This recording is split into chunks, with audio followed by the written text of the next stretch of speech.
What's going on, everybody? This is Jay Alonzo here. Today's show is brought to you by Audible. Audible is offering our listeners a free audiobook with a 30-day trial membership. Just go to audibletrial.com/beat and browse the unmatched selection of audio programs. Download the title free and start listening. It's that easy. Go to audibletrial.com/BEAT.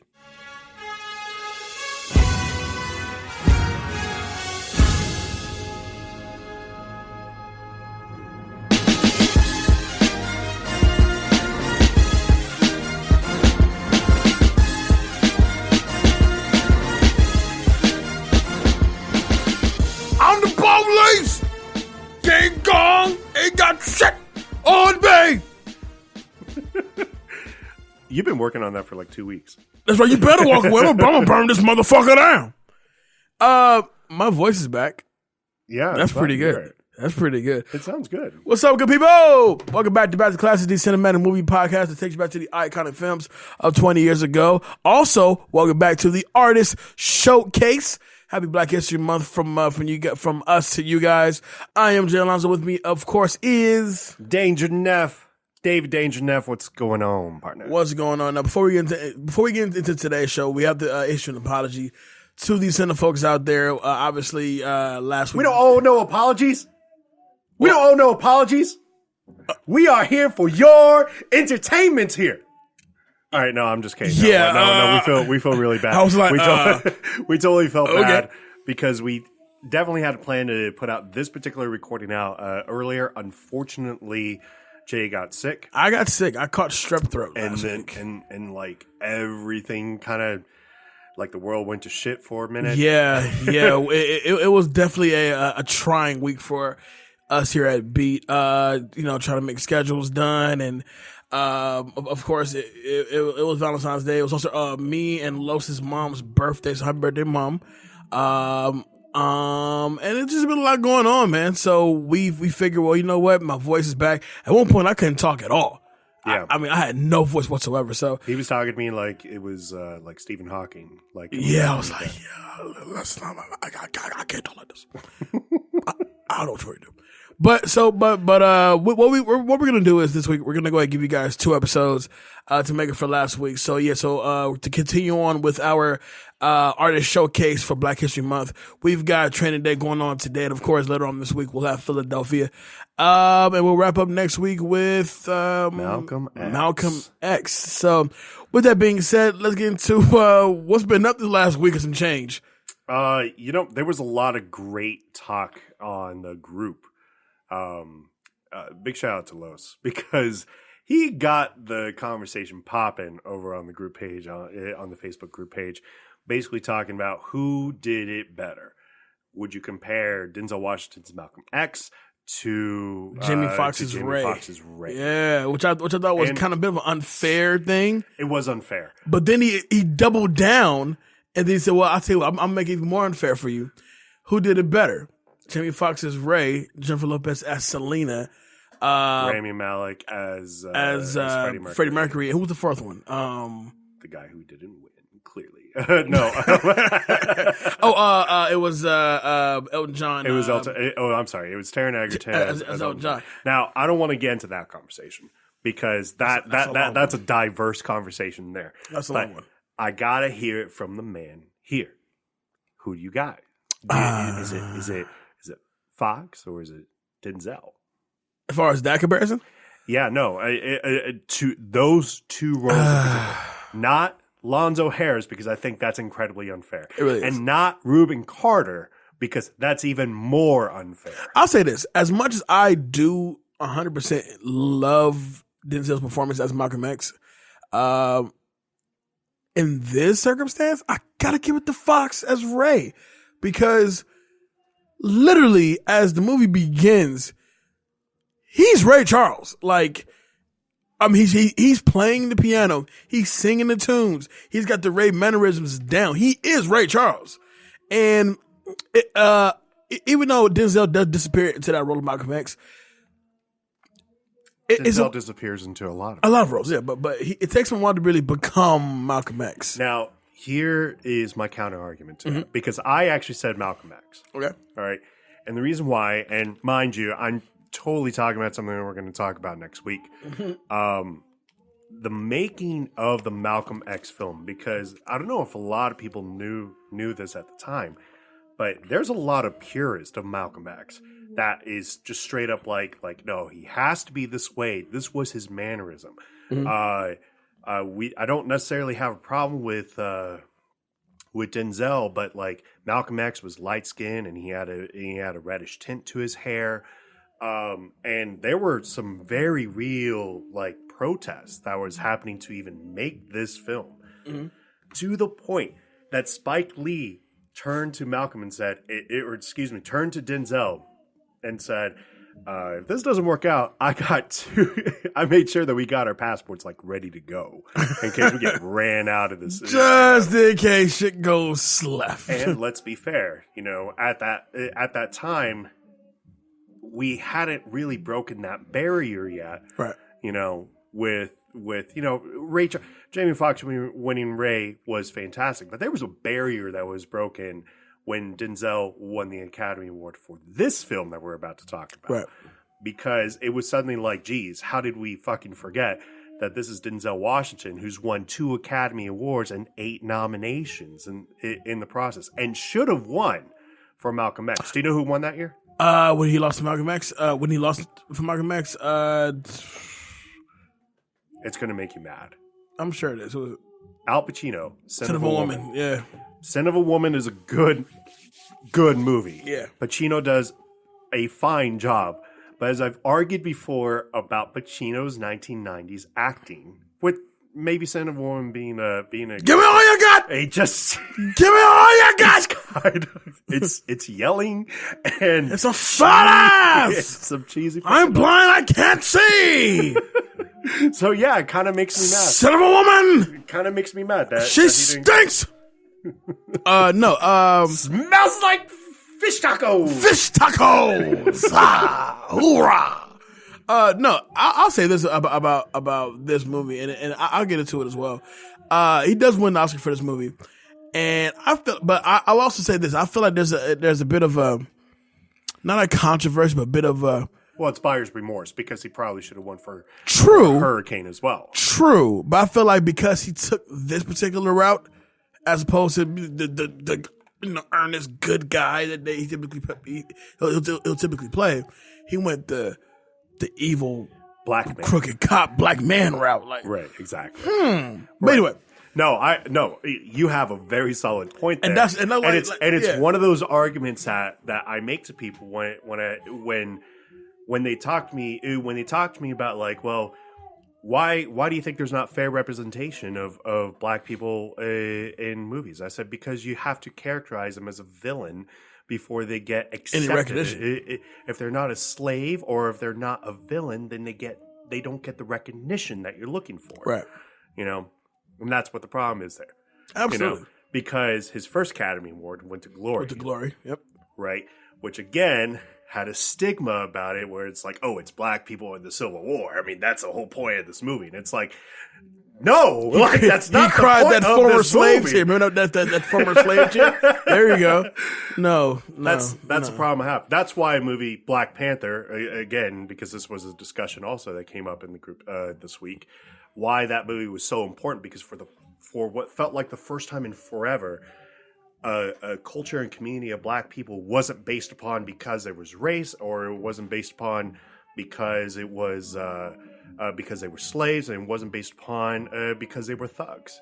Mm-hmm. It was based upon the fact that this was a beautiful, technologically advanced culture that had to find a way to integrate itself back into society that wasn't deserving of it in the first place. Absolutely. Society wasn't deserving of Wakanda in the first place. That's what I'm trying to say. So before we get into today's movie, we on the way to the studio, both me and Dave had realized that we both saw a movie that we otherwise could give a fuck about. Right. But we saw it and liked it. We're talking about Sonic the Hedgehog, came out over the weekend. You took your awesome niece. Yep. Shout out to her for her birthday. It was her birthday. She turned 10. So you give me your thoughts about it, and I'll fill you in with mine. All right. So here's why it was important for me to watch this. I introduced video games to my niece through the first medium that I really could understand video games. Not Mario, it was Sonic. Right. Like Sonic the Hedgehog, everything about him was cool back in the 1990s. Like he was blue. I love blue. Right. He was, a little bit arrogant and cocky. I really felt that. I'm slow. He's incredibly fast. He plays a cool creature as a hedgehog, and he looks dope as fuck. That's what I'm talking about. That's how I introduced my niece to Sonic, and she fell in love with it. Played through all the games, and she just loves them. Now, the movie itself, I really liked. I really liked because it doesn't try, as a PG movie, it doesn't really try to push the envelope, but at the same time, like it's kind of like, yeah, like this is still like it's cool to be me, and it's cool to kind of. It definitely walks a fine line for sure. It does. It has a really good conversation on social outcasts. Yeah, there, that's solid. Carrie is fantastic in this role. Because he actually feels like he's playing the villain. It doesn't feel like it's Jim Carrey playing a villain. It feels like it's Robotnik. Right. It's Carrey playing an asshole, and that asshole is Robotnik. Right. I thought the effects were great. I thought the humor was family friendly but solid. Like it's a solid movie. Go check it out. Really, go ahead. I'm going to echo everything you said. I caught it. When did I catch it? I caught it maybe Saturday or. No, I did too. Saturday or Sunday, one of the two. Sat in there and I was like, okay, so we're off to a pretty solid start for sure. And I get through, like, hey, this is pretty fun actually. I thought Sonic was great. The character, the actor who plays his voice. I'm not gonna get it. I had his name too. I literally, I'm blowing a complete mental on it. But I thought Marsden was great. I thought there's this really great scene. I'm not spoiling anything, but they do a scene from basically X-Men First Class with the whole Quicksilver thing, yeah, the Quicksilver thing, and it's those kind of scenes are just a joy to watch. Yeah, it really is. Like they're fun. And above all else, my main standout on this movie has to be Jim Carrey. Yeah, I mean, this is Jim Carrey at his. Ben Schwartz plays Sonic. Ben Schwartz, there we go. Jim Carrey is fantastic in this movie. I mean, he's channeling what we know and love Jim Carrey for. Right. And it's not like you said, it's not Jim Carrey. It's not Jim Carrey being a villain. This is literally Dr. Robotnik in all of his villainous ways. And I love the fact that Jim Carrey does, he shows his age, but at the same time, he's also showing you that I'm still me. I can still be as rubber faced as I possibly can be. And yet, you know what? Here we go. Perfect example.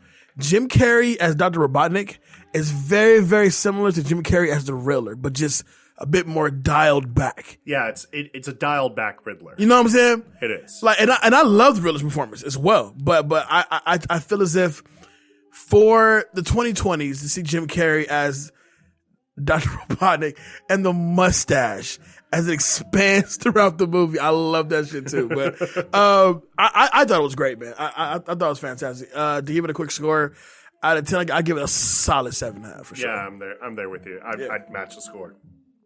Easy. Still haven't caught Birds of Prey. That's on a list somewhere. But I heard it's great though. I've heard mixed things. I've heard some good stuff too. I've heard a lot of people really like it. I've heard a lot of people really think it's one of the better DC films to come out. And then I hear a lot of people talk about, woke culture, blah, blah, blah. I don't really care about their opinions. Right. Sorry. The Oscars were the other week. And another apology. We were supposed to have an Oscar live show. Obviously, we couldn't do it. I had no voice. It would have been hilarious to see me just try to solo host this because I was so disinterested after a while. Now that you said it, I'm like, all right, guys, here we go. Best picture.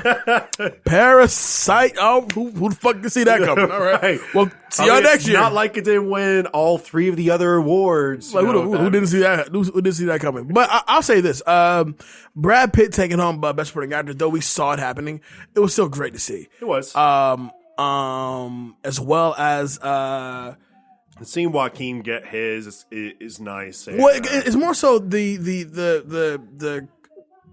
stuff that surrounds as far as like, two actors have now taken home an Oscar for the same role. right. You know? Yeah, that's a really cool. That's pretty dope. And then you're kind of seeing the comeuppance of comic book movies at the Oscars, even though Avengers didn't get nothing, which is crazy. I think the more crazy one is that Netflix, as much money as they put into their shit, pretty much got nothing. And I feel bad because Joaquin is amazing. Don't get me wrong, but for Adam Driver to not get it for Marriage Story, it's kind of a slap to the face to every man who's ever been in a toxic relationship. Absolutely. It's like, well, yeah, that's kind of, and to every woman as well who's been in a toxic relationship as well for ScarJo not getting hers. And she's nominated for 2, and they get neither one. There were no surprises that happened this year. It was dry. It was toast. It was literally, plain toast, and with like a side of a dry potato, like you could just taste it. Like it's just like sandpaper, and then you're trying to bite down on the potato, and it's just hard, thick mass. Right. Of shit. Listen, the Academy, as much as, you don't want to lose people and their interest in watching the show, get a fucking host next year. Because we have to find some way to really push this show along, because the one thing you don't want to do is all of a sudden lose what fans you did have on this show. Like, we get it, and we know the pressure that faces people when they finally like, they'll catch it, they'll find a host, and next thing you know, that host got every little tweet that person put out is now being scrutinized from fucking 20 years ago and shit. Right. And it's like, okay, I get it. People don't want to take on that. I'll take on that level of scrutiny. But at the same time, it's like, you need to find a host that can at least get us through. Ricky Gervais, if anything, got us through the Golden Globes. Absolutely. 'Cause I just can't wait to see what the fuck he was going to say next. Exactly. You need that. You can't tell me that putting Kevin Hart, and you know what? If you really want to soften up the crowd, why not do Kevin Hart and The Rock while you're at it? Yeah. You already see their comedy everywhere. I wouldn't listen. I'd be okay with it. I wouldn't mind seeing Chris Rock and Steve Martin take a crack at it. I'd be good with that too. I thought their little bit was great. Even though James Corden and what's the fat British chick? What's her name? I'm not going to start saying names. From Cats. Rebel Wilson? Rebel Wilson. There we go. So when they come out in their Cats costumes, that was clever. Our apologies to Rebel Wilson. You are not fat. Okay? I said fat British chick. Sorry. Rebel Wilson. There we go. I thought that was clever as well. I wouldn't want to see a whole show of them hosting. No, but the only really nice part for me with it was seeing Elton John get his. It's like, you know what? Yeah, I'm really glad you got an Oscar. And to add to that, even though it was confusing as fuck, but at the same time, I was like, okay, Eminem coming out and performing Lose Yourself. 18 years later. Yeah, I was like, because I watched the segment, and which is true, because I've always felt this way. Music is very important when it comes to movies, because like you have certain songs that are just synonymous with that particular movie. Agreed. So the fact that the band is like kind of gearing up the Lose Yourself intro, and then I'm thinking, is Eminem gonna come out? And then it cuts to that great clip of Burt Reynolds, and what is that? Deliverance, right? In which he says, yeah, sometimes you have to lose yourself to find or whatever. And then the dum, like, holy shit, Eminem's gonna come out. Oh, that's dope. And I was really into it. I love the fact that you caught a glimpse of the camera of the audience. Scorsese's like totally sleeping, by the way. Oh yeah. And they're looking like, real quick, why is Eminem here? Yeah, because it was a little confusing, But it was confusing. But then they go, you know what? Fuck it, I'm with it. Shout out to Billie Eilish, because she had the best look. There was some bit that was going on between Maya Rudolph and Kristen Wiig it wasn't funny. It was awkward. It was super awkward, and those two are much better talents than what they were given there. Mm-hmm. And they just cut to Billie Eilish, and she is just like meme of the year so far. She is not feeling it at all. Like really? Like that's what you guys are coming up with? Nah, man. In a way, I'm kind of glad we didn't do an Oscar live show. Although I hate doing the stuff where we're trying to figure out, when are we going to do these live shows and whatnot. So we will get better at that. We are just, still working shit out. The final bit of news that we want to talk about is the first image, which is really what it is. The first image of Battinson, Bobby Pats, Bobby Bats, as Bobby Battinson, Bobby Bats. Bruce Wayne. This is what I'll do. I'll say this. Though we don't see a lot of it, or we don't get we just get the one image. But we do get a clear idea of how this is going to look, how it's going to look on him. I'll be the first to say, even though I can't say I was against his casting. I'll say this. Up until we actually get a movie, I'm not going to judge. I'm also going to say that I've seen some of the they're shooting right now, so I thought it was something to see. Cause I saw a image of him. I want to say he's shooting a stunt, and he's shirtless. Yo, Pattinson got fucking ripped for this movie. Yeah, for him, a rip Robert Pattinson. That's what you're gonna get. Right. He's not Batflick. He's not. Look, Bale. Okay, Christian Bale is an anomaly. The dude, he could just do it. The dude was at like 60 pounds for The Machinist, and then he put on 100 pounds to play Batman. Okay, it wasn't that extreme, but it was extreme in terms of him adding 100 pounds of mass to play Batman, and then in a year. That's ridiculous. Yeah, that is ridiculous. Yeah. You can't expect that from people. I'm sorry.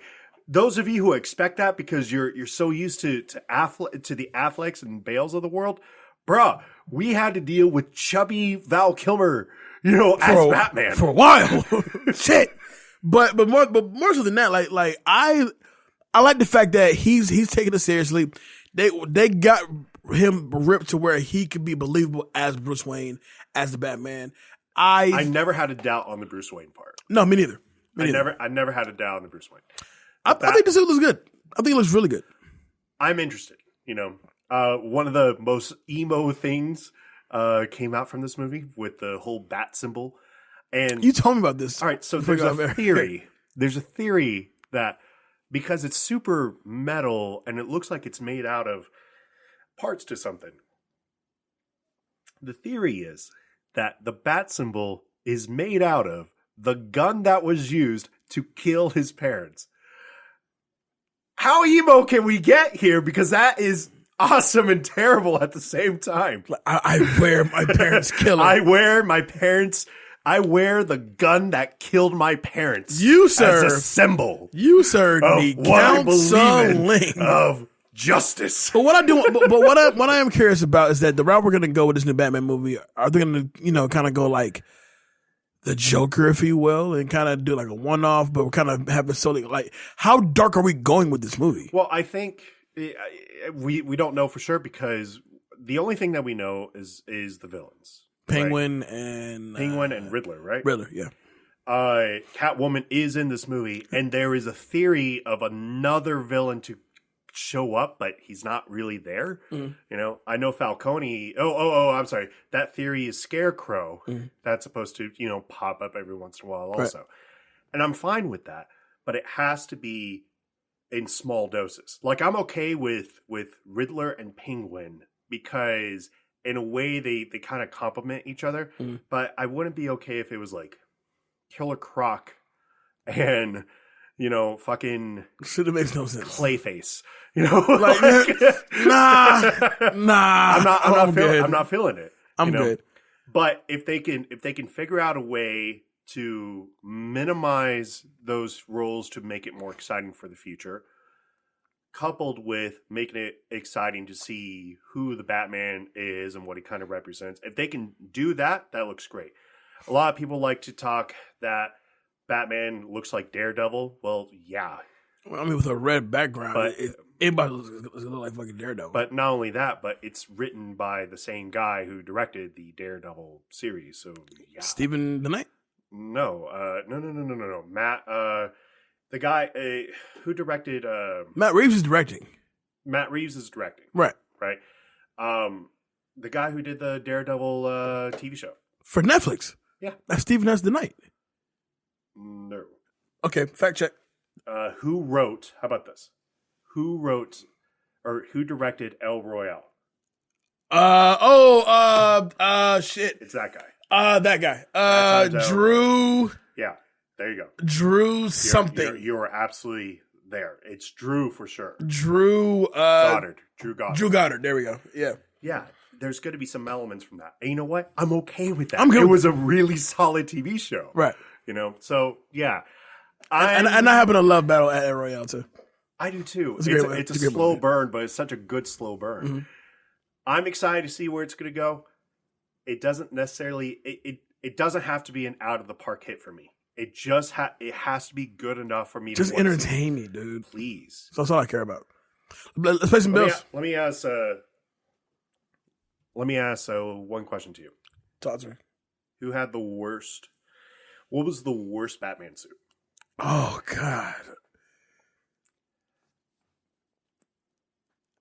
I would love to say Val Kilmer, but George Clooney is fucking horrible. I'm gonna say Val Kilmer actually. I'm gonna go specific. George Clooney's ice armor Batman. That was so bad. George Clooney's fucking back credit card is bullshit too. It's like, wait a minute. How are you tying this together? How did this work?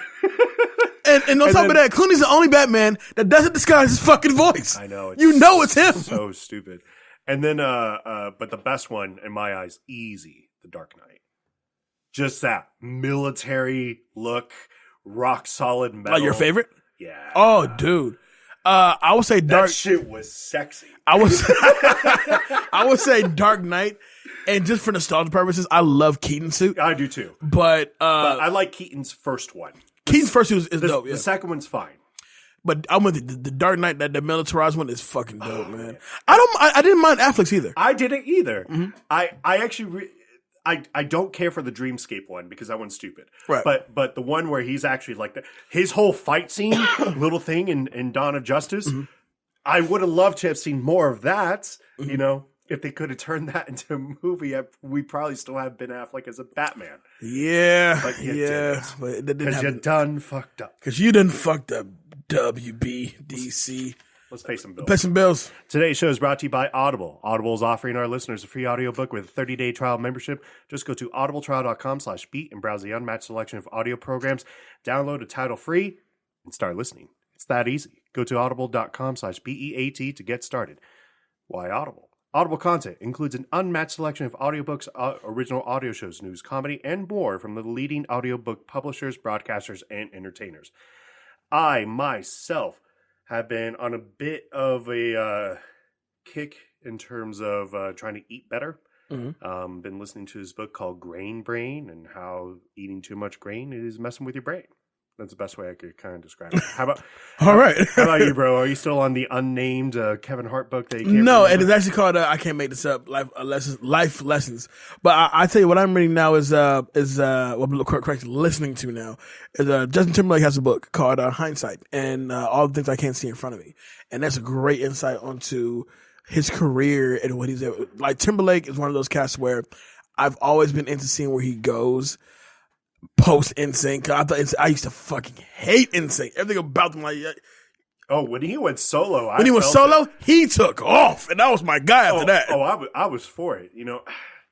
And then he made that movie In Time, and that movie started out with such a strong premise. The premise itself is strong, but it just executed like shit. Oh God, I hate that movie so much. To download your free audiobook today, go to audibletrial.com/beat. Again, that's audibletrial.com/BEAT for your free audiobook. You didn't like it in time? It was okay. That's my problem with it. It shouldn't have been just okay. It was okay. You had $1 billion idea. Oh, dude. There was momentum with that premise. Actually, one of my favorite Timberlake flicks is actually Friends with Benefits. No, that's not. That's his. Okay, the other one is No Strings Attached, and that's Kutcher and Portman. Gotcha. Okay, and that one's not that good. No, Friends with Benefits. It's actually quite funny. Actually, yeah, absolutely. So, do you ever see Southland Tales? Absolutely. I enjoy the fuck out of that movie, actually. It's so weird. What? It's so weird. I hate that movie. Really? Because it's so stupid. It's so weird. I love There's it. a scene with a Jeep humping another Jeep. Exactly, Dave. I was high when I saw it. It was great. I was high when I saw it. It was so good. Do not go watch that movie unless you really want to see the worst movie that The Rock Alpha has Dog is ever another been great part. movie. I love Alpha Dog. I'll give Alpha Dog. Alpha Dog is awesome. I don't mind Alpha Dog. But Southland Tales is an abomination. No, it's not. And it was made by the guy who made Donnie Darko, and that movie was really, really good. I and enjoy it pisses Southland me off Tales. that Southland Tales is that bad. I enjoy Southland Tales. I was high when I saw it, but whatever. So, let's get to today's artist showcase. I'm fuming.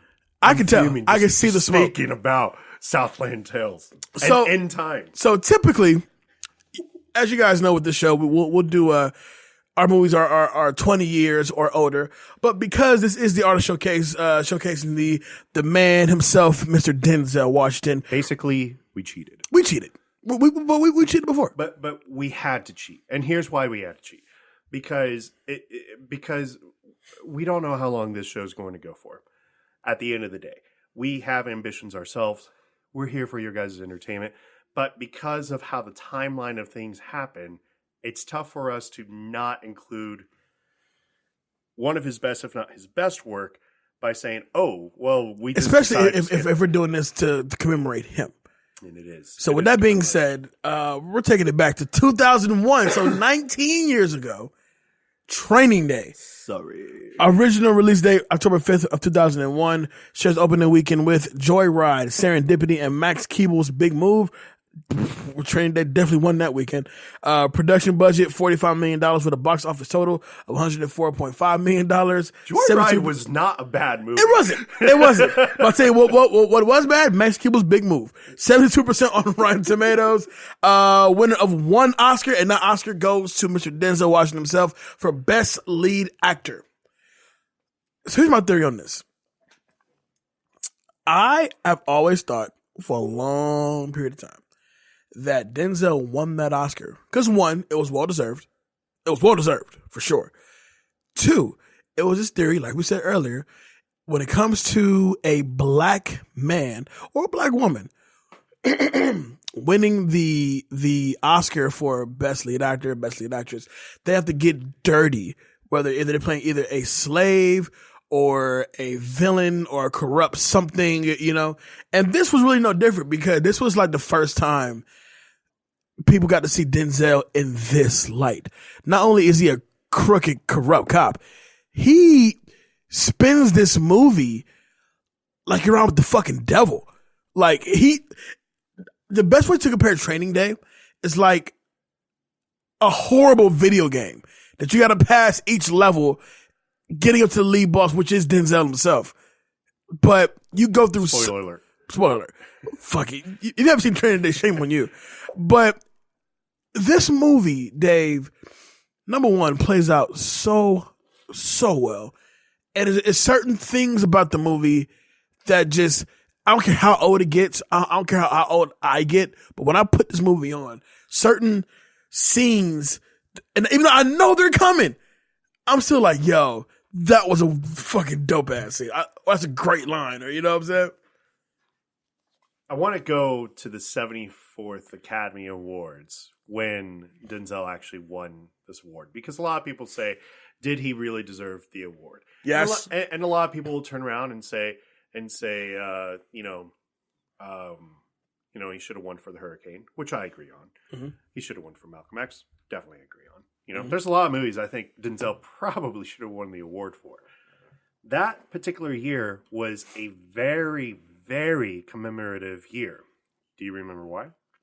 So he won for the 74th Academy Awards. Where you won? Mm-hmm. No. There's two reasons. One, I think he was the first black actor to win Best Actor award since Sidney Poitier. And Halle Berry won the same year. Halle Berry won for Monsters Ball. Same year. The first time a black man, black woman won for best lead actor for and actress. best lead actors. Yeah. And it wasn't like he didn't beat, Scrubs or anything. He had to go up against Russell Crowe in A Beautiful Mind, which I know people will say, well, he was definitely better in that than he was in Gladiator. You're that's a totally different. That's opinion driven for sure. He also had to play up against Sam Penn in I Am Sam, which is Sean Penn. I said Sam, didn't I? Sean Penn. And I Am Sam. And he had to go up against Will Smith and Ali. He also had to go up against Tom Wilkinson in The Bedroom, but nobody knows that movie. But I'll say that I think his biggest competition was Will Smith and Ali. No, I think it was Crow. Really? Yeah. Really? A lot of people really liked A Beautiful Mind. Oh, I still enjoy Beautiful Mind, like to this day, but I just feel like as far as like those. Well, and you know what? You haven't argued me on that. You know what? You do. With the Ali thing. Now me thinking about like we really think about it. Like as far as like competition being steep, it was really Denzel's or Will's to win. Let's be honest. Because the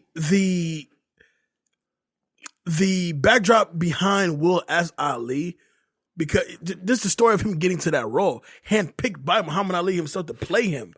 What he went through for physically to like get into character.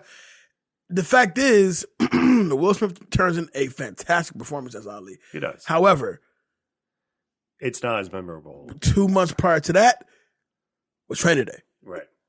And it's like, okay, I feel you, dog. You know what I'm saying? No, I'll give you that, especially because at that point, the star that was on Will Smith was hot. It was white hot. Mm-hmm. I mean, after Ali, everybody talks about how the 2000s was Will Smith's decade. Hell yeah, for a long time. But you do have a point with Training Day. I do think Training Day is better than Ali. I've only seen Ali once because I just think I thought it was a great movie. I could never watch again. Oh no, I've seen Ali numerous times. But as far as like the level of fun you're gonna get, Training Day is so much damn fun. And in a sinister way, you know what I'm saying? No, it is. No, you're not wrong. But who was Halle up against that year? Halle? Yeah. Let me look at that. Halle was Monsters Ball was already going to probably win. Judi Dench for Iris, Nicole Kidman for Moulin Rouge, which probably was right there.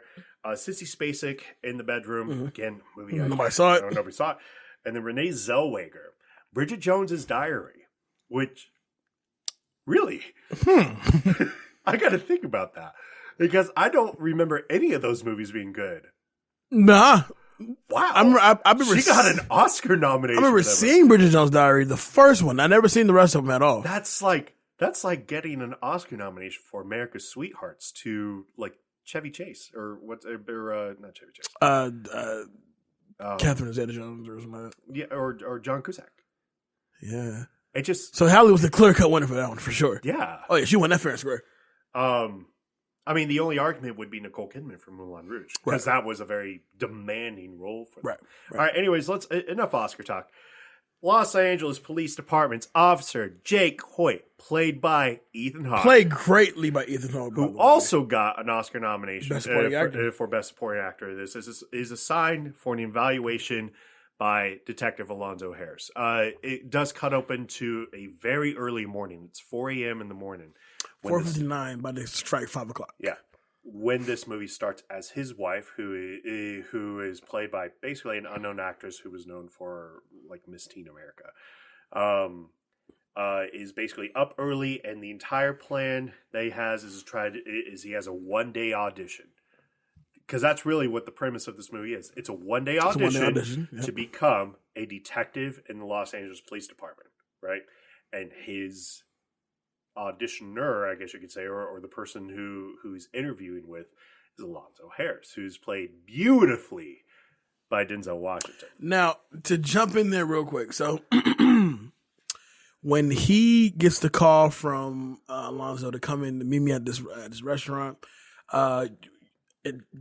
before you even see Alonzo Harris, you feel him. He's like, listen, like, you on the roll call? No. Patrol first. They go to roll call. We don't go to roll call. Like, okay.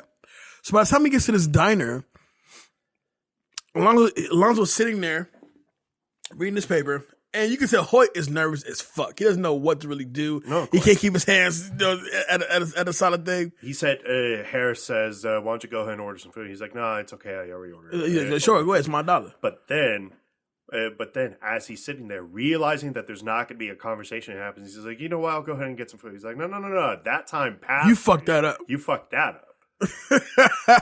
So you get to this part where he's trying to read his paper, and Hoyt just won't shut up.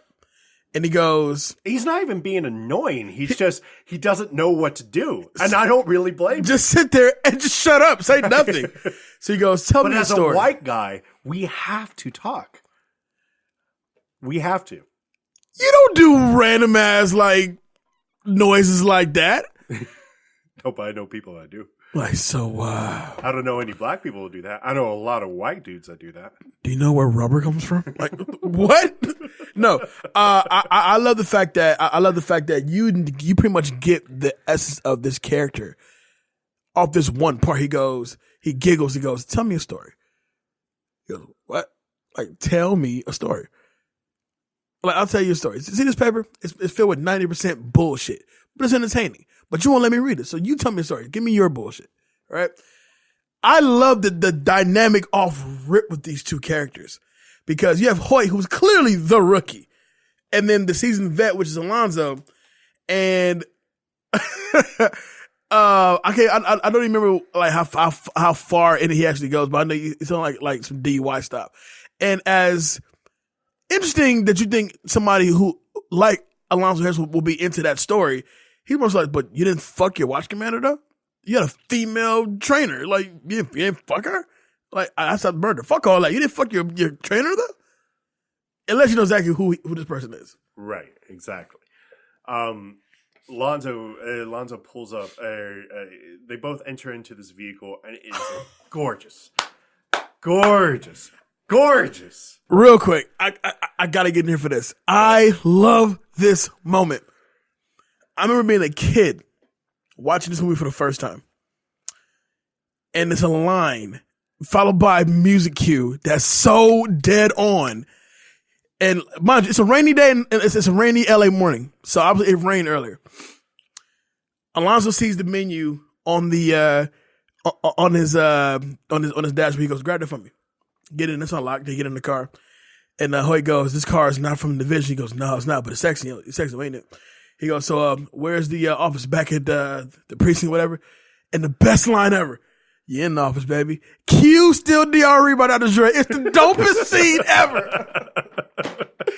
The hydraulics, it's the dopest scene ever. Oh, the hydraulics. Oh, I was like, the hydraulics was so cheesy in that moment. I don't care. 20 years later, it's cheesy. It was back then. No, oh, it was dope as fuck. It is the most G shit ever to me. He goes, "You're in the office, baby." Boom, boom, boom, boom. Oh, yes, let's go. You are in for some shit. Oh, you have no idea what awaits you today, sir. And the first thing that they basically do is, they go over rules, but it's guidelines. It's basically the rules for today. Right. What's going to happen today. And they go, and as they're waiting on a corner, and this lime green 2000 Volkswagen Beetle comes running up and immediately starts the whole roll. You know, gets him, pulls him over. These two white kids, 2001. I probably dressed like them, to be honest. Was just kind of there, petrified. There's a girl in the back seat. You know, hands on the window, hands everywhere. Do you remember what song they're playing in the car? Yes, they're playing Papa Roach. Super 2000s. Oh, it was Super 2000s. I said, is this Last Resort by Papa Roach? What the fuck? Where y'all going? And they go and they basically bust. They bust them, but an immediate trend happens. Do you want to go to jail or do you want to go home? That's a quote. That's a quote that goes throughout this movie. Exactly. Do you want to go to jail or do you want to go home? You know, we want to go home. We want to go home. Goes, snatches a PCP or snatches what we believe is weed. We believe is weed. Right. What we believe is weed. Snatches from them and sends them on their way, and basically says, "Don't ever catch me. Don't ever catch me around. Don't ever let me catch you. Let me catch you around here again." You know, stuff like that. The next scene, though, is nuts because Harris turns to Hoyt and he says, "You got to know the streets. You got to listen to it, and you got to know the product. I want you to smoke this." Yeah, he said a good narcotics agent must know and love narcotics. In fact, a good narcotics agent must have narcotics in his blood. It gives him the pipe, and he orders him to smoke it. And I gotta give credit to Hoyt here because he totally plays the Boy Scout. Mm-hmm. He says, "Nah, man, I'm not going to do that. Like, I'm here to protect people and whatnot." Harris stops the car in the middle of an intersection, draws his gun, and points at his head. And he's like, "If I was Dilly, you'd be dead by now, motherfucker." But the one thing you gotta credit Harris on is like, he's not bullshitting you. No. Like, he knows the streets. Telling me you're not going to do something can get you fucking killed. And so, exactly what happens. Mm-hmm. Hoyt goes and he smokes this, and immediately you could tell that there's just something wrong with this. Something off. That's not just weed. No, because 3 hits of weed, yeah, you'll be high, you know, especially if you've never done it before. Mm. But you're not hallucinating. He's hallucinating. He's bugging. He is bugging like crazy. As they continue to drive down, Hoyt sees a girl. Too far down. Am I? Yeah, too far down. This is they go and see Roger. Right. They go see Roger. So we get Scott Glenn. So we get the introduction of Scott Glenn, Roger, who is in this, and the whole time that he's there, Hoyt is out of his fucking mind. They're drinking alcohol. They've smoked at this. Point. Like everybody's just kind of everywhere for Hoyt. Go ahead, take over. Roger is an ex-cop turned drug dealer. Essentially, yeah. Essentially, and we're led to believe that Roger and Alonzo have this bit of a friendship. Because Roger initially trained Harris. Right. And obviously he's very much aware and involved in all the dirty shit that Harris is involved in as well, which we'll find out later on in the movie.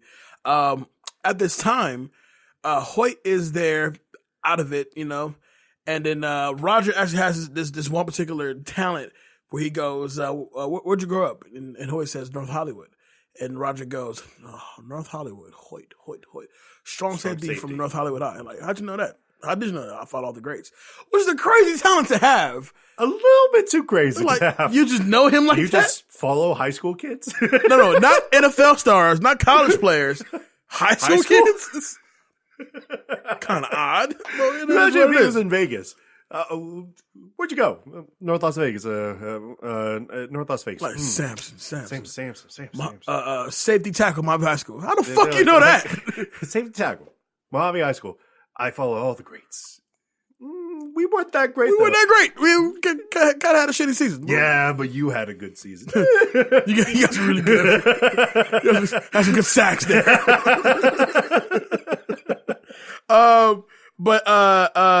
Jake. So after this run-in with them, mm-hmm. back out on the streets, Hoyt is kind of coming out of it, but he's not 100%. Right. And he goes and he sees a girl that's getting attacked, and by two dudes. Tells Lonzo to stop the car. Immediately goes there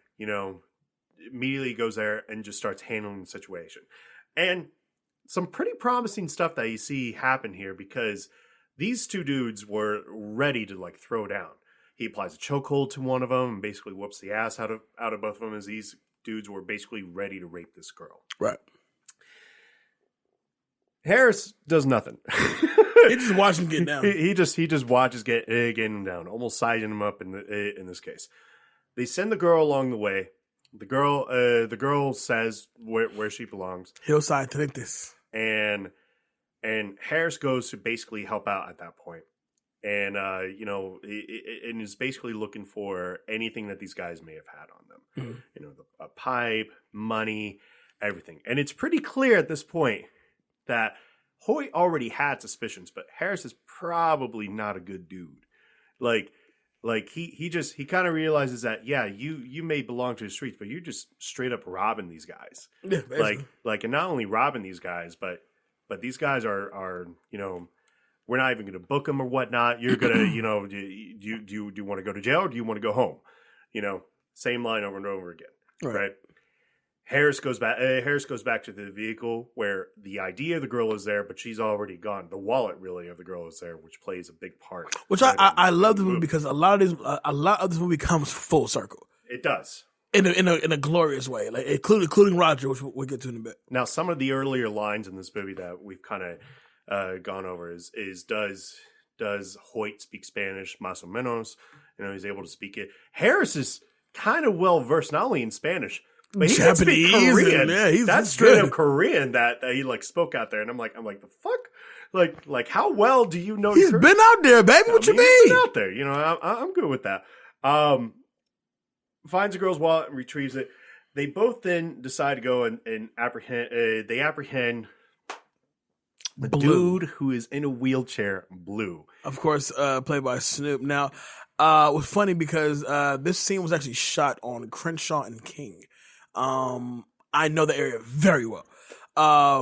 Did you buy from Blue before? I did not buy from Blue because there was no Blue there. But I do know. I went to elementary school literally around the corner from that place. Okay. But Snoop Dogg plays Blue, and if I had a negative about anything in this movie, it'd probably be this scene because obvious as day, Blue knows who the fuck Alonzo Harris is, right? And you clearly look like a rookie. And so when he goes, so for whatever reason, they have Blue wheel up to the car. He goes, "What you need, homie?" He goes, "Crack, about $60 worth. Crack, smell like biking in this motherfucker." Like, well, yeah, kind of does. You know what I'm saying? Yep, I smell it too. I would like to buy some rocks. I want to buy some crack, sir. It's where I come and get the crack. How does $60 work for you? Do you take Venmo? Motherfucker, no, I don't. And so Alonzo has Jay pretty much chase Blue down, which is I give Blue credit. He's fast as fuck in that wheelchair. Okay, but it's still a little hilarious. It is because he's going. He's really. Wielding. I don't know who taught Snoop how to move fast in a wheelchair, but he had some training. He got a good half a block before Hoyt caught up with him for sure. Caught, right? But he goes to that to the hair place ran by the Korean lady, and you do see Blue swallow something, yeah, right. And then Hoyt grabs him. Blue, I don't know how he falls to the ground, but he falls right to the ground out of the chair, and of course the well-rounded Mr. Alonzo Harris speaks Korean, calms the lady down, and you get this interrogation with Blue. And you find out that they're going after a cat named Sandman, who's at the time Miller Sandman. Yeah, who's actually in county at the time. Right. And I think that's what they made him realize. Like, if he's in county, that means his place is open. We can definitely hit his place for sure. Right. And Denzel takes his pen, shoves it in Blue's mouth, so he can pretty much throw up the crack. And also finds a gun on him. And which this is another good scene because, once again, when I say riding with the devil, Denzel gives off this dude. It just gives man what he wants. Otherwise, he's gonna fucking kill you. And he goes, what is that? He goes, "That's motherfucking crack." He goes, "That's right. 1, 2, 3, 4, 5. You federally fucked now. Do you know what your record with crack and a gun? That's 10 years per bullet." And he starts. He starts clinking off the bullets. Counting off the bullets for time. That's 10. That's 20.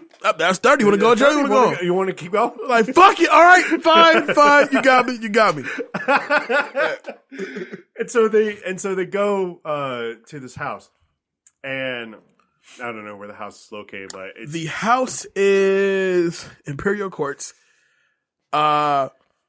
In regards to geography wise, I want to say it's still South Central, but it's more so south of South Central, south of where they found Blue, obviously, but it's furthermore South Central. They pull up to this house, and again, Hoyt is a by the book cop because this is what he understands, what he knows, right? Mm-hmm. The by the book cop, says, "What are we doing here, man? Like, we gotta get a search warrant." He goes, grab that menu from the glove compartment, and he goes and they get up to the door, and out comes Macy Gray with her long fingernails. Lord, and I want to see that warrant.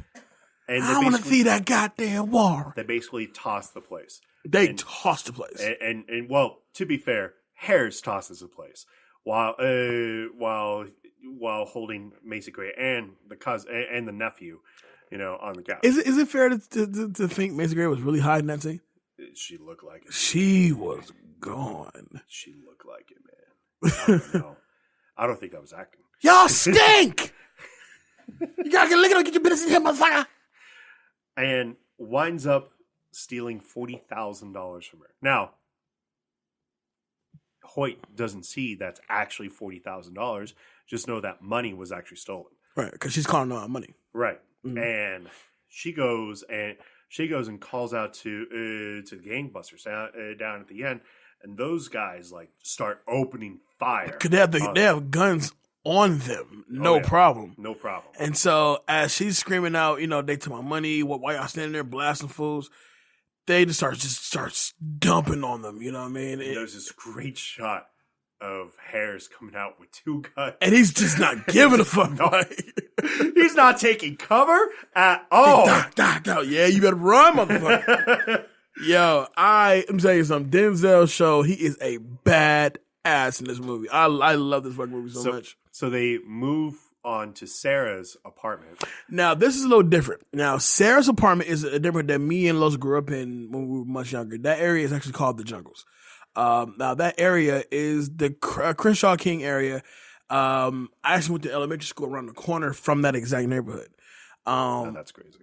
That's insane. I can literally tell you when they say it's one way in and one way out, they mean it's one way in and one way out. So once you go further up in there, hit a U-turn to come back out because there's no, you can't go past that apartment complex. So growing up, it was always one of those things where you can't go to that block because that particular block has that particular shit over there and it's not a good thing. Like at one point, police were scared to go over there. Right. Yeah, absolutely. So they go to, and this was crazy. Just rewatching this and then seeing what was happening, Harris goes and he says, "Don't ever come down here without me," and Hoyt goes and he looks up and he sees these pigeons, and they're flipping, they're flipping around for whatever, and he goes, "What's that?" And he's all like, "Oh, that's their signal for them to know that I'm here." I looked this up to see if this was real, and there's a particular type of pigeon. The Birmingham pigeons out in England, but they totally do this. You're able to signal people with these pigeons, and now I have a new form of text messaging that I really want to get into now. What the fuck you doing? I'm flipping pigeons. Hold on. I'm flipping pigeons, all right? So, shows up, and out popping out is Sarah, who's played by the beautiful movie debut of Eva Mendes. And when I tell you that she is the most gorgeous piece of, oh my goodness. She is gorgeous in this movie. It is insane how beautiful she is. Insane. that I don't see her in anything anymore because she's that beautiful. I also noticed the fact that we do know that Alonzo has a wife and 4 sons. Right. However, this is not his wife. That is definitely his son. And that is definitely his son. So it goes to show it because he runs the streets so much. He probably he may have kids all over the place. So this scene doesn't really hold any placement except for that they're probably going to come back here later. Right. So they go and they meet up with the trio of corrupt, high-ranking officers that are just known as the three wise men. That's Tom Berenger. That is Harris Yulin, and the third one, Clancy. No, not Clancy. That's Brown. Raymond J. Barry. Raymond J. Barry. There we go. So, and the three of them are basically talking about how something happened in Las Vegas, last week, right? And they don't really specify what it is yet. But when Harris sits down, something is up because the first line they say to them is they go, Harris, I didn't think we'd be talking to a dead man. Like, I'm sorry, what? What do you mean a dead man? And he goes in and he smooths things over, basically. But there was a key particular thing that was stated in here. He goes, how does 40 sound to you? Right? Mm-hmm. And he goes, and Berenger, he's like, all right, no problem. Silver Mercedes. This comes into play very briefly towards the end of this film for a reason, and I'll get into that. Mm-hmm. So they go out, of course, and of course they're suggesting that he skips town before he goes, but Lonzo insists that he has control of the situation, trades that drug money for an official arrest warrant as well as something else, but you don't actually find out what that something else is. Using the warrant, Lonzo and his other crew of people, one of them being Dr. Dre, and his braids, and his braids, I go back to Roger's house and seize $4 million from the premises. Shoots and kills Roger in the process after attempting to get Jake to try again. Go ahead. Wait, because you gotta take this moment for what it is. Go ahead. Yes, so they break into Roger's crib. Roger's like, what the fuck is this? Realizing, he says, Alonzo's gonna have your ass, and the next thing you know, in comes Alonzo.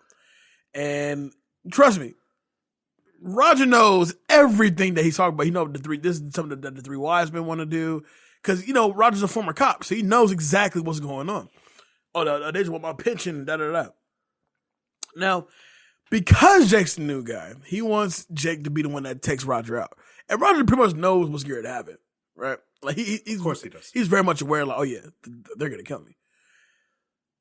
So, Jake goes, all right, I'm going to kill him. And it kind of misses that fake gunshot sound. Boom. Like, boom, ha!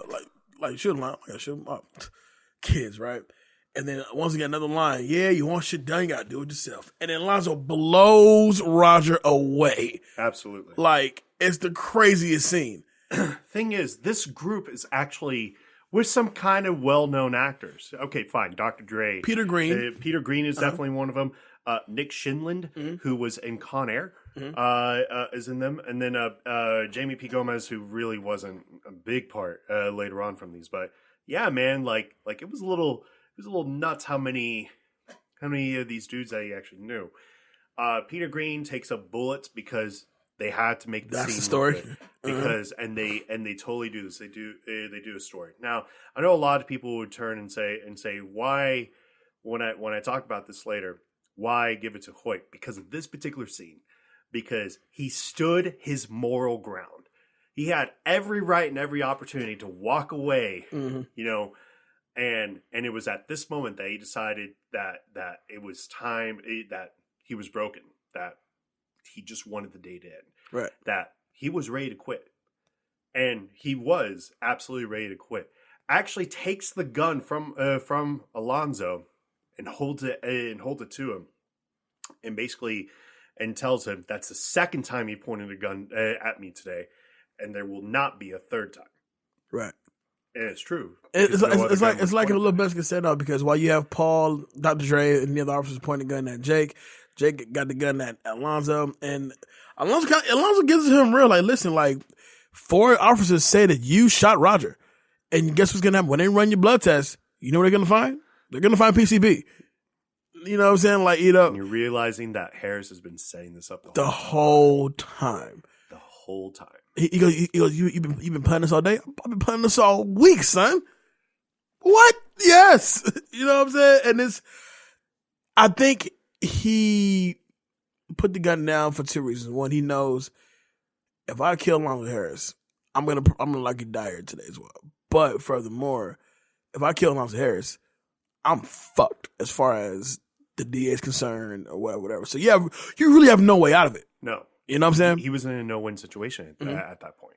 But not only that, but Harris after killing Roger says, "Congratulations, you're going to win a Medal of Valor for this," right. Which is stuff that fucking officers look for all the time. Mm-hmm. You know, any chance to be the hero, we get that all the time. Mm-hmm. So afterwards, a little congregation happens between them. By the way, Hoyt punches out Dr. Dre. I fucking love that. You did.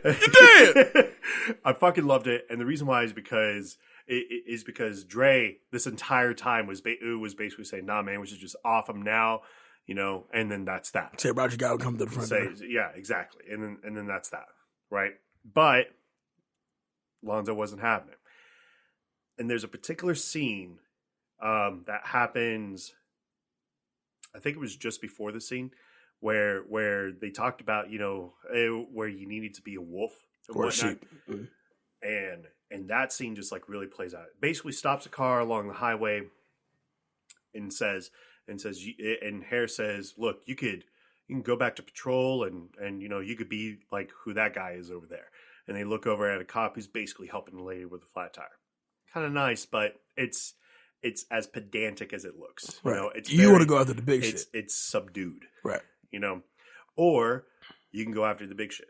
You know, you give me 18 months of you, 18 months, and you'll be out of here. You know, singing all the bells. All your doors would be wide open at that point. But in order to get along, you got to get some dirt on you. You gotta get dirt on you. That's fucking insane. And then not only that, but the conversation afterwards, he says, "You want my job? It's yours." He goes, "It's yours, but you gotta let me work with you. You know, you gotta get the dirt on you. You know, because I'm gonna be on my way out of here also. You know, the other guys, I'm not grooming them for this spot. You are smart. So he's playing all the tunes to Hoyt at this point, and even though Hoyt is absolutely standing his moral ground, and I think was pretty much done with the day. He just said, he said to himself, "Let me just finish it out. Let me finish out the shift, you know, and then I'll go back to whatever I'm doing." Right. The next scene is one of the most important scenes. It's like a bad video game. Man. It is, because we're now on the east side of LA. East side of LA. It's late at night. Lonzo pulls up. He's on the phone, and the first thing he says is, "And you make sure that tub is clean," right? Goes and gets items from the back of the trunk. And the whole idea of it is to basically pay off. It's basically to pay off people that had shown him some loyalty, you know, once in a while. Mm. Cliff Curtis opens the fucking door. Smiley. And I mean, you know, you're getting like 3 well-known like B-level actors at that point that's playing this, because you got Raymond Cruz, who plays Sniper. You have Cliff Curtis, who plays Smiley, and you have Noel Guglielmi, Noel G, who plays Noel G, who plays Moreno. Now, real quick, can we talk about the level of tense you got to be as a white cop in East LA, and you're walking up this staircase, and everybody is staring at you. They're not staring at Alonzo. They're staring at you. Fuck Alonzo. We're looking at you. Mm-hmm. We know Alonzo. We're looking at you. Mm-hmm. What are you doing here? Like, you know where you're at, fool? Like, So by the time, Smiley answers the door, I'm shitting bricks at this point. Absolutely. I have no idea what the fuck's going on. I have no idea what the fuck's going on. All I have is a fucking blender in my hand. And the side piece, which is going to get taken from me at any minute now. And so they walk in, and there's this poker game that's going on. And, like regular Mexican cholos in the 2000s, like they're all super jokey and whatnot, but they're also serious in their joking. Incredibly serious in their joking. They're joking. Like, yeah, no, I've seen that piece, but I want to see yours. No. And so this is where the rookie stuff really comes out with Hoyt, because I think at this point he was done with it. He felt like he was done with his day. He's seen all that he had to see. He was done. Lonzo skedaddled out to the bathroom, supposedly. But come to find out, he dipped altogether. And let me ask you a question. So I remember watching this movie today, and that part says me like, oh, fuck. He goes, hey, yo, Lonzo, let's roll, man. And he goes, hey, look, there's nothing out there for you. He goes, what? Peeps outside, the car is gone. I'm like, oh, shit. And you knew something was something was going to happen. You knew something was immediately wrong. Man. And they fuck up Jake. They fuck him up. And they take him to the bathtub. That's clean, but it's perfectly going to be made as his burial place at that point. It's where he's going to get shot and killed. Jake is basically put at the bottom of it with a shotgun pointed into his face, and the tension is riding high. And don't forget, and Alonzo pretty much pays Smiley to kill him. Of course, yeah. That's the whole point of the blender, because the blender also had about $5,000. Right, that was there as well. So it's just business. By the angle that Jake is turned, because he's completely upside down at this point, the pink wallet falls out. Mm-hmm. And the pink wallet belonged to the little girl belonged to the teenage girl that was about to get raped. Mm-hmm. And come to find out, she is the cousin of this guy. Of Smiley. Of Smiley. So now are you fucked? You're definitely fucked now. So there's so much tension that's going on here, because he's already fucked. He's already getting killed. And now this wallet falls out of him. And Jake just starts sputtering. She was getting attacked, man. She was about to get raped. I was just there to help her. I was just there to help her. I helped her out, man. I helped her out. And Smiley, for whatever reason, decided to believe the story and calls up to verify the story. To verify. And at first, she wasn't verified. And let me tell you, there's some tension going on there. Please do the right thing. Please. And she eventually confesses that that's what happened. That a white boy, a white cop, he looked kind of young, basically saved her. Right. And Smiley just like immediately turns, and that is such a Mexican thing, man. It is so absolutely true that like the minute you help out their family, we're good over here. Barbecues, quinceañeras, you are there, bro. Thanks for looking out for my cousin. Hey, it was just business, right? Gives him like the death look, like you really need to make sure you agree to this because you're in a bad position right now. And then, but gives him back his gun. Gives him back his gun. Mm-hmm. Rock solid. And where does Jake go? Jake. This was such an epic walk up. This last 20 minutes of this movie, it cuts to Jake on the bus, and Jake is pissed. I mean, he is looking through his eyebrows. He is pissed. He's sitting on the bus, not caring who sees it, pulls out his gun, make sure it's loaded, ready to cut, ready to go. Because when I get back to the jungles, I'm killing me a motherfucker today. And he walks up through the jungles. And again, it was reminded. Don't go there by yourself. You're not supposed to be there. But he walked through there, and it's crazy because he literally goes to the same group of guys that he saw earlier, Bone, and he goes, "You got business here, Rook?" And he goes, "I'm here for Alonzo." So they get out the way, like, Dude, what you got to go By the do? way, shout out to Terry Crews for looking all buff. Shout out to Terry Crews real quick. looking all buff and uncredited in this movie. And shout out to Clee Bone Sloan. He's the technical advisor in this movie. Definitely a hood legend. Like, everybody knows this dude. So if you ever wanted to shoot a movie in these areas, he's the one that you want to call to kind of get the green light to do it. So he walks up. He walks up and he throws some rocks at the window. And of course, Alonzo Jr., the son, sees him. And because, hey, they were cool, earlier, like they watched cartoons and napped together, I guess. Took a nap. that was a little weird, but opens the door and just says, he's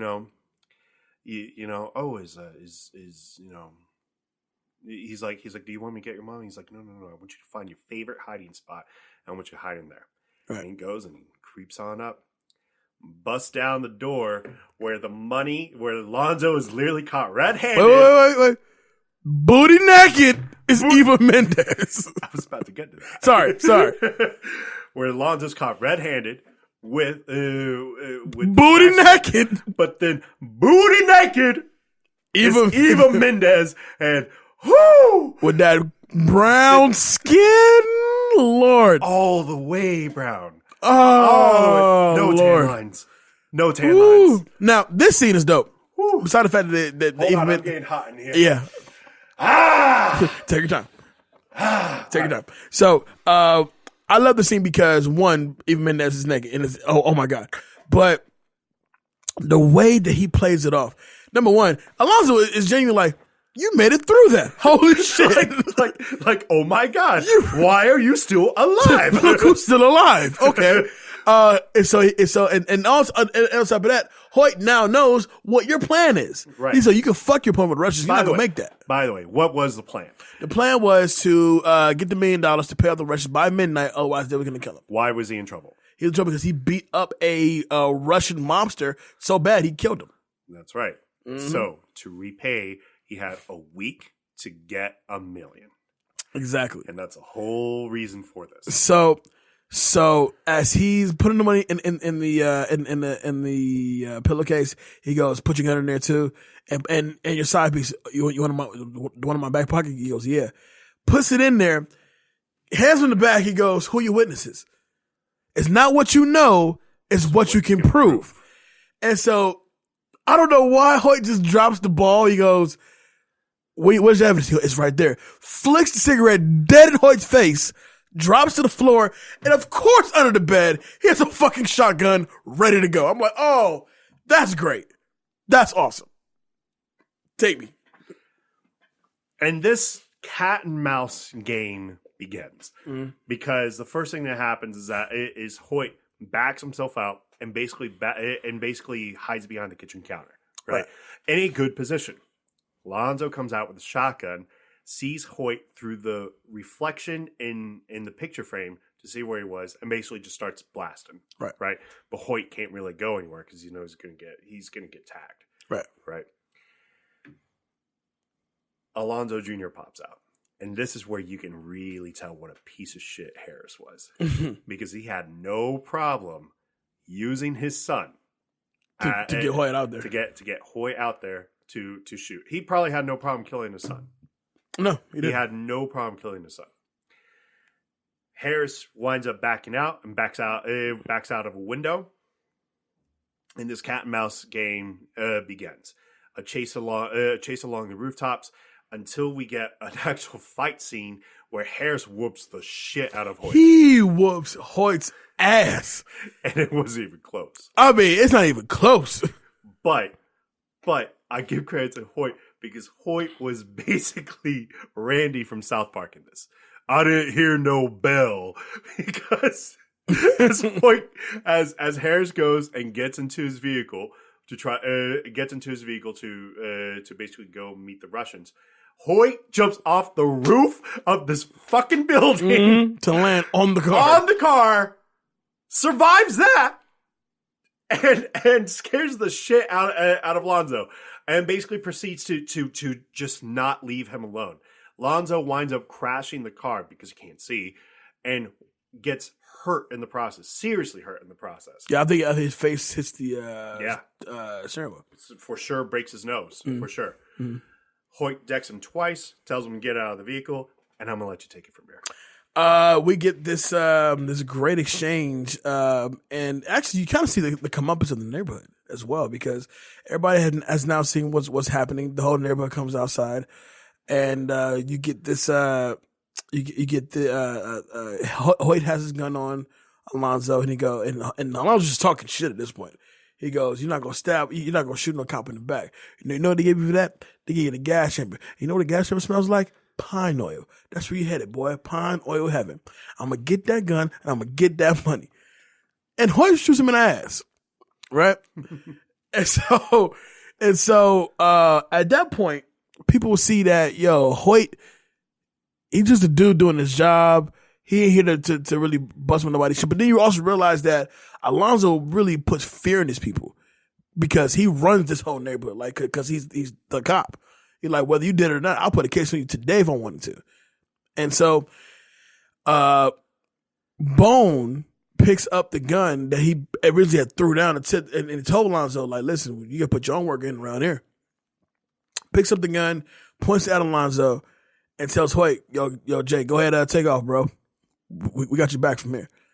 And that's when we get we get the most famous, one of the most famous Denzel spaz out lines is, "You disloyal fool made bitch punks," whatever. Like, you think you do this, Jake? You think you do this to me?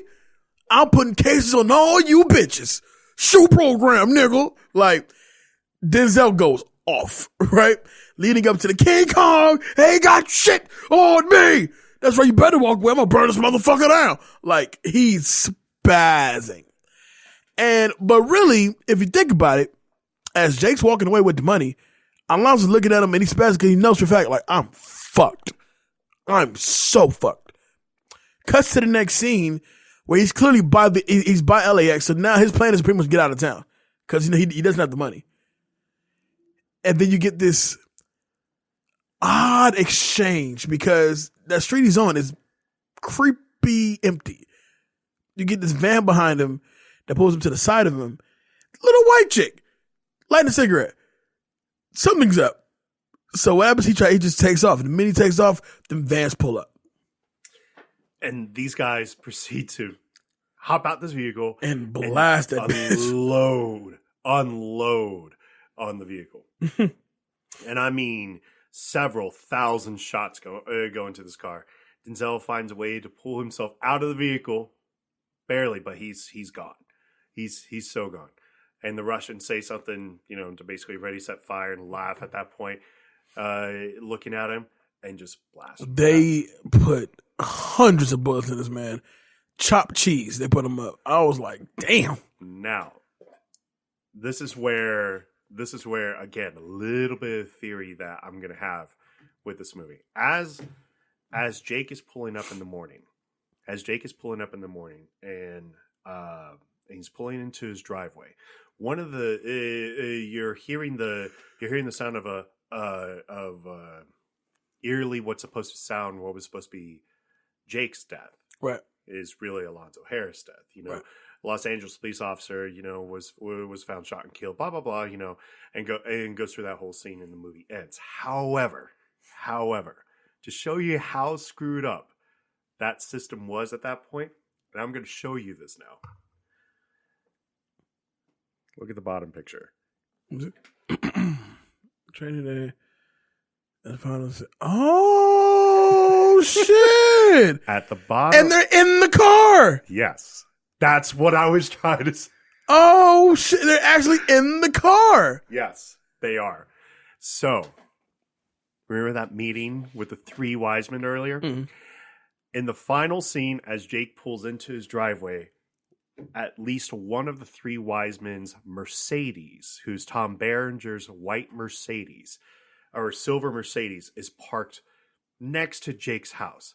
The entire idea was that as the $40,000 was to be paid, the officer was going to walk up to the house, or in this case, Tom Berenger was going to walk up to the house and say to the wife that your husband has been shot and killed.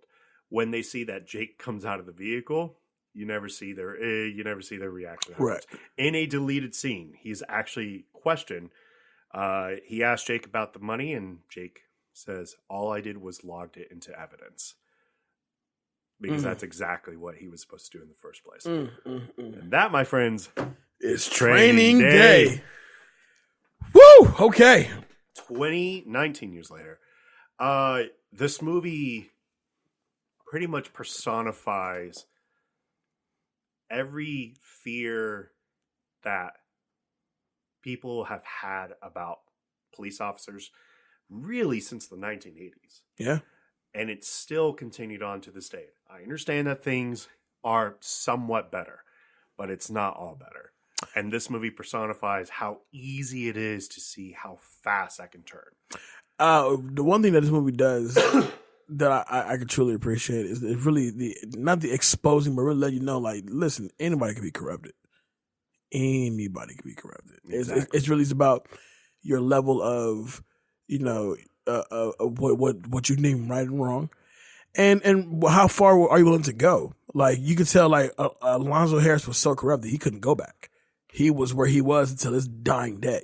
Yep.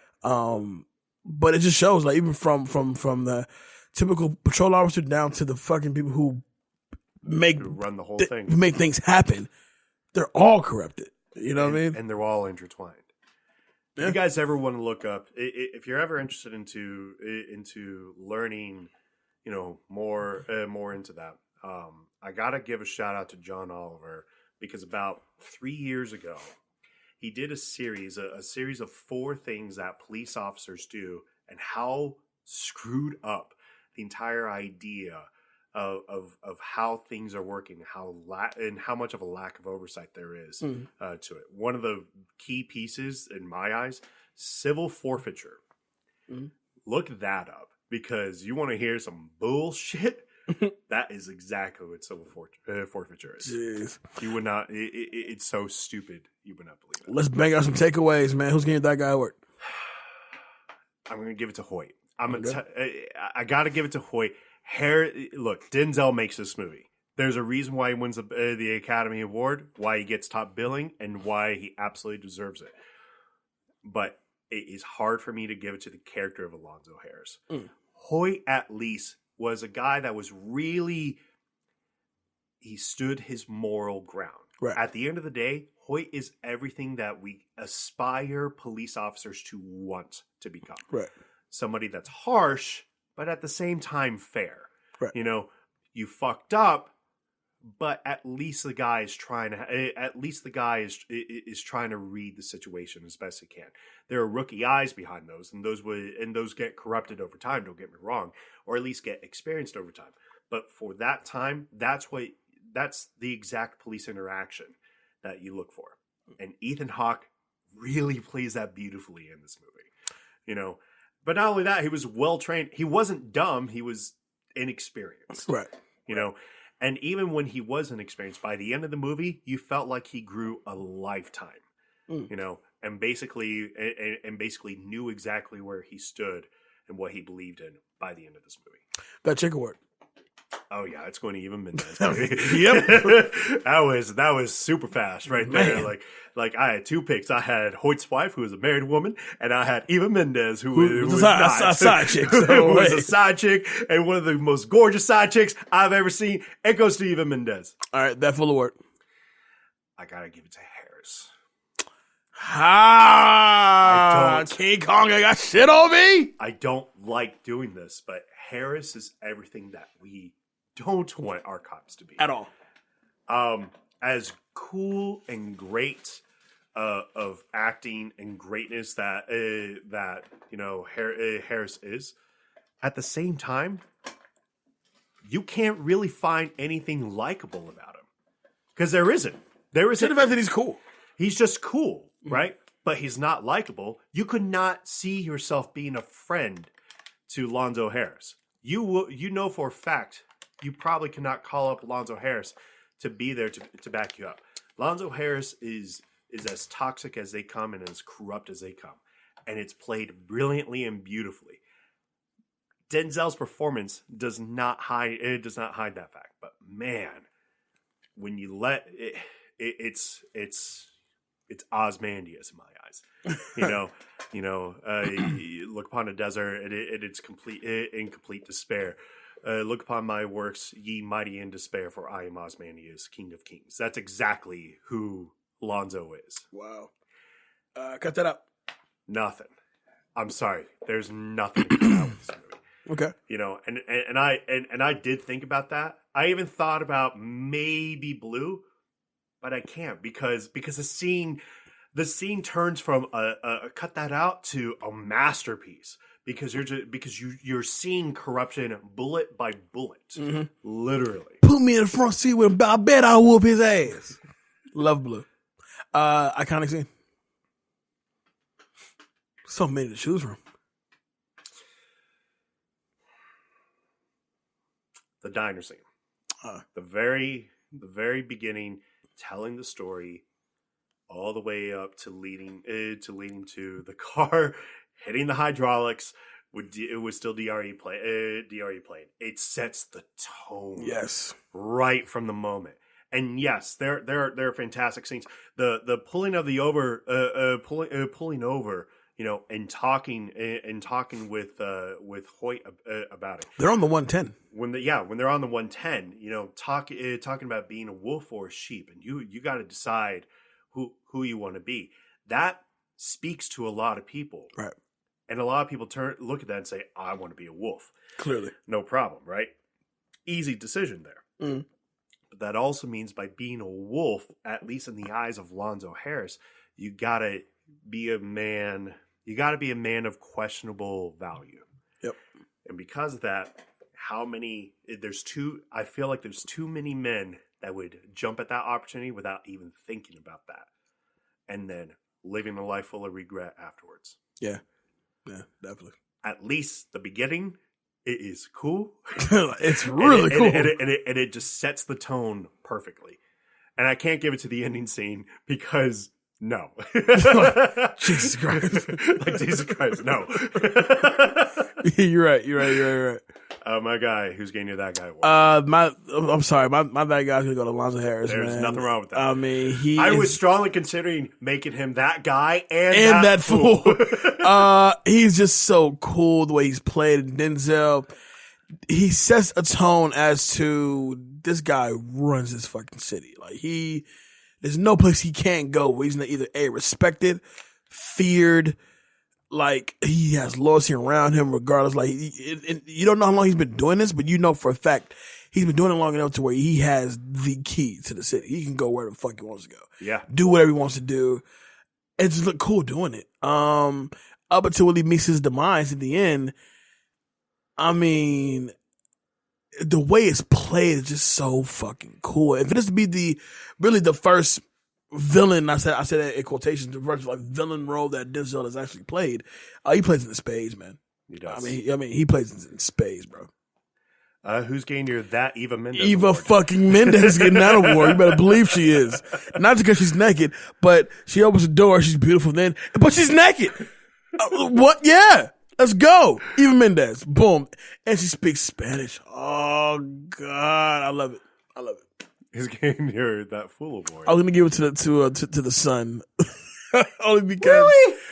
You're giving it to the 3-year-old? I'm not going to give it to him. I'm not going to give it to him, but there's something that bothers me.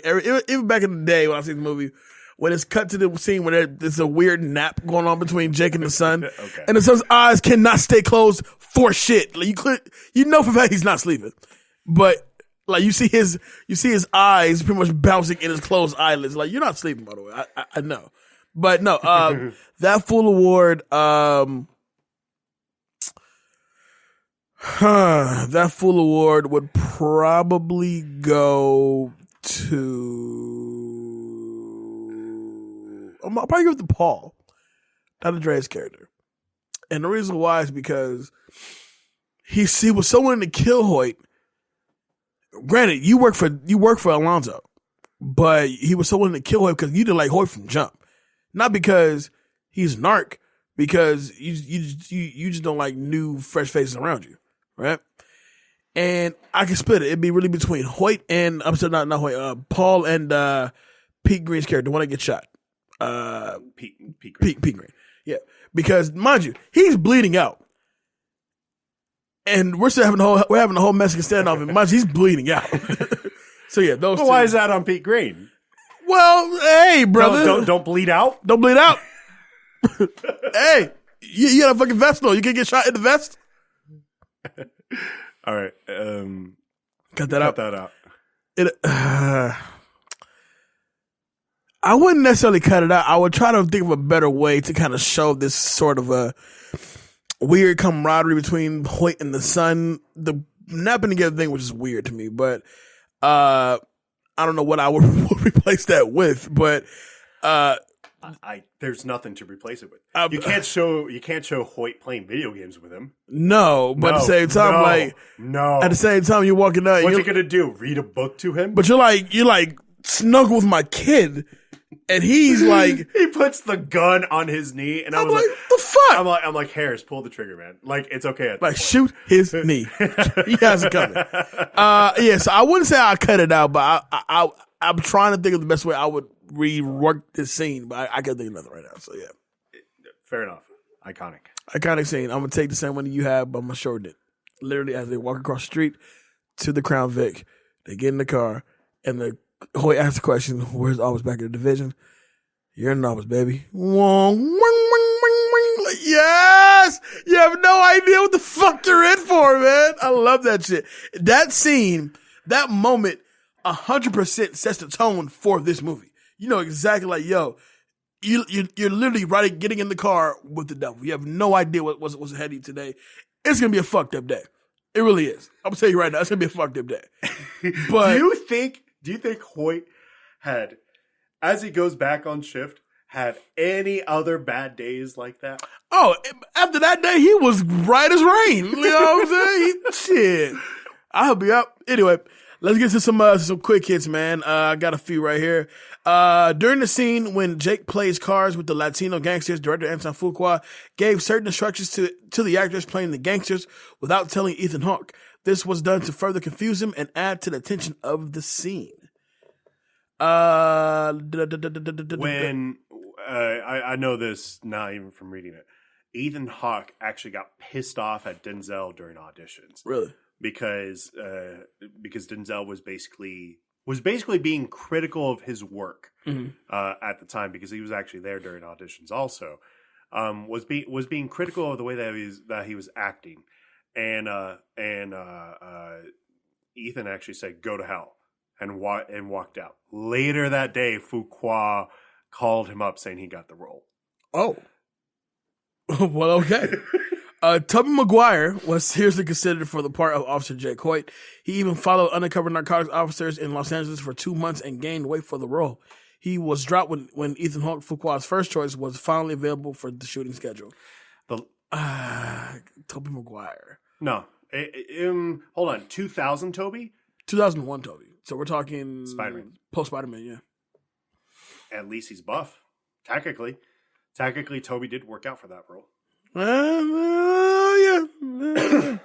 To give his character a much more authentic aspect, Denzel Washington decided to have the same look as disgraced LAPD officer Rafael Perez. The license plate actually on Alonzo's car is read as ORP 967, which is a nod to Officer Rafael Perez, the disgraced police officer, who was born in 1967. Now, do you know who Rafael Perez is? I do not. Okay, Rafael Perez is one of the officers during the Rampart scandal back in the day. One of the officers responsible for the possible setting up of the killing of Tupac. No, sorry, killing of B.I.G. Damn. Mm-hmm. The film has several police technical advisors. Among them is Detective Sergeant Brian Davidson, LAPD veteran, who is one of the most respected and decorated officers of the infamous Elite Special Investigation Section, SIS. Alonzo's car is a gorgeous 1979 Chevy Monte Carlo with some modifications. It has Dayton wire wheels with bullet caps, a Grant steering wheel, Flowmaster exhaust, and hydraulics. Added to this, the car is outfitted with a sunroof, which that era's Monte Carlos never had. And finally, Gary Sinise and Tom Sizemore were offered the role of Alonzo, but they passed.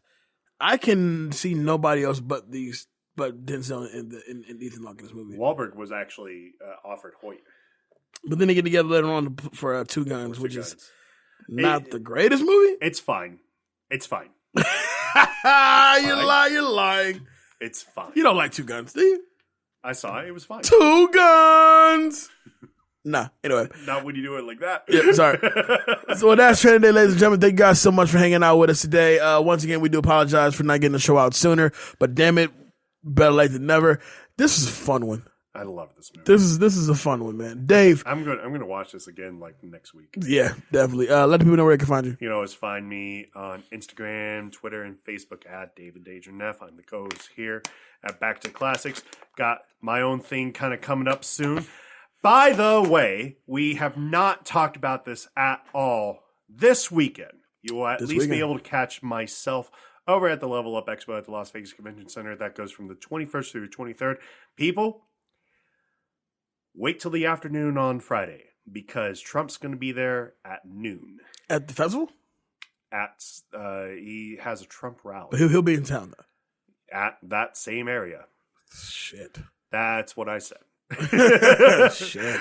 But you will catch me there. A lot of the guests are going to be coming from Overwatch, the video game, the video game, as well as a lot of anime characters will be there. I will definitely be there. I'm hoping Jay will find a way to get down there, and if not, you will find my happy ass all alone by myself. You know, a social outcast. I'm all alone. There's nobody here beside me. Anyways, Jay, where can they find you? You can find me on all the social media. So be at I am Jay Alonzo. That's Facebook, Instagram, Snapchat, and Twitter. You talk to me and I'll talk back. Don't forget to follow us here at BTTC Podcast on Instagram. Of course, the Back to the Classics Movie Talk page is up and popping, both of them. Back to the Classics, a Movie Talk page, and Back to the Classics, a Spoiler Talk page, both on Facebook. Jump on those. Have a good time with those. We've had some great postings with that. Coming from Los as well. Of course, turn my mic up. My show I have with the fellas drops every Friday on the YouTube, as well as we brought it back, Reel It Back. Of course, I have done Reel It Back since, we did the Bad Boys review. I'm sorry. Right. But we do got some stuff coming up. I may do a review for the Photograph, depending on time. Along with Dave, I'm going to try my absolute damnedest to make it to the Level Up Festival. It is a hectic week for everybody. I'm moving to a new apartment coming up, and it's a lot going on. But anyway, once again, though, we want to thank you guys for Rye West for so long. Shout out to the to the whole Beat Network crew. Shout out to the iHeartRadio crew. With that being said, we will see you later on this week for another episode to keep steering this artist showcase along. Once again, a huge shout out to the man himself, Mr. Denzel Washington, for giving us this content so we can continue to give y'all content. And with that being said, I am Jay Alonzo. With me, of course, is Danger Nav. We'll see you guys in a few days. Peace. Peace.